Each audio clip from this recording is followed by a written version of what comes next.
This is the AWS Morning Brief Security Edition. AWS is fond of saying security is job zero. That means it's nobody in particular's job, which means it falls to the rest of us. Just the news you need to know, none of the fluff.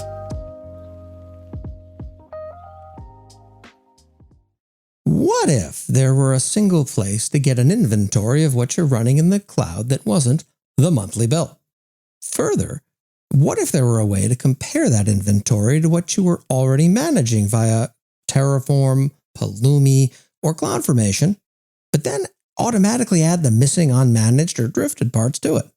And what if there were a policy engine to immediately flag and remediate a wide variety of misconfigurations?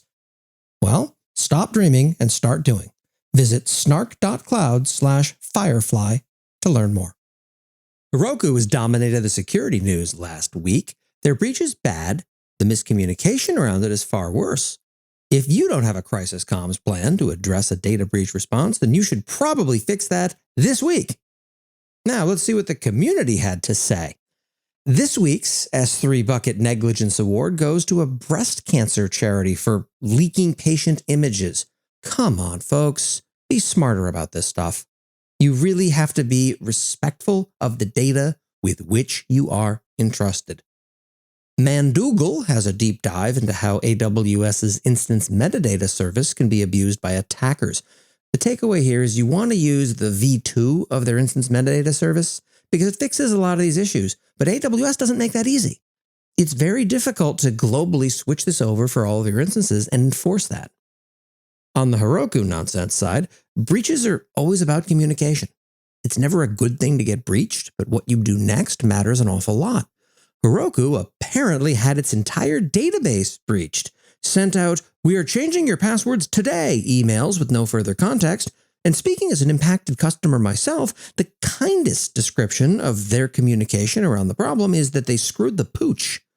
The breach isn't good, but it's the lack of clear communication that's convinced me to migrate my workload elsewhere.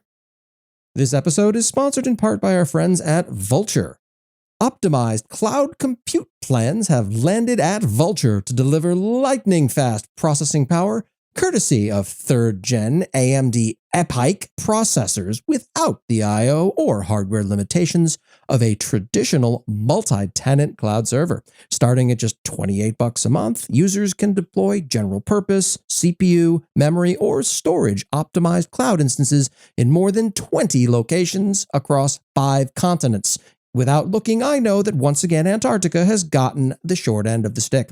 Launch your Vultr optimized compute instance in 60 seconds or less on your choice of included operating systems, or bring your own. It's time to ditch convoluted and unpredictable giant tech company billing practices and say goodbye to noisy neighbors and egregious egress forever.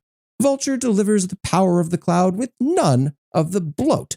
Screaming in the Cloud listeners can try Vultr for free today with $150 in credit when they visit getvultr.com/morning. That's getvultr.com/morning.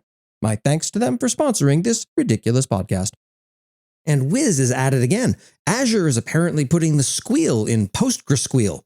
Called Extra Replica, their latest issue allows unauthorized read access to other customers' PostgreSQL databases, which bypasses Azure's aspirational version of tenant isolation. In stark contrast to AWS's approach of, "We have looked at the audit logs going back to the inception of the service," Microsoft simply states they are not aware of any attempts to exploit this vulnerability. This is not good. From AWS, unaccustomed to how to safely turn things off because they turn things off so infrequently, AWS apparently deleted packages that they'd pushed to various public repositories.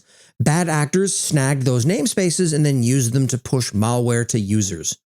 Ouch. And on the tooling side, this is a bit in the interesting direction. TLDRSec, an excellent security newsletter, has a guide to cloud security orienteering, which I would of course refer to as corienteering because I'm broken, and I hadn't come across this before. In other words, it's what to look at first from a security perspective when you're parachuted into a new AWS account.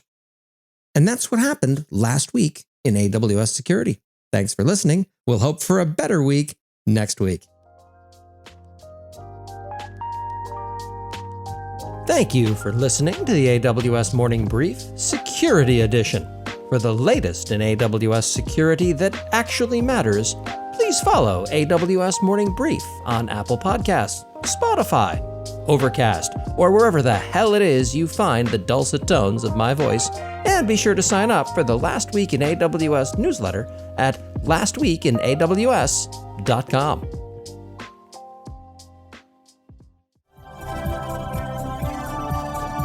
This has been a Humble Pod production. Stay humble.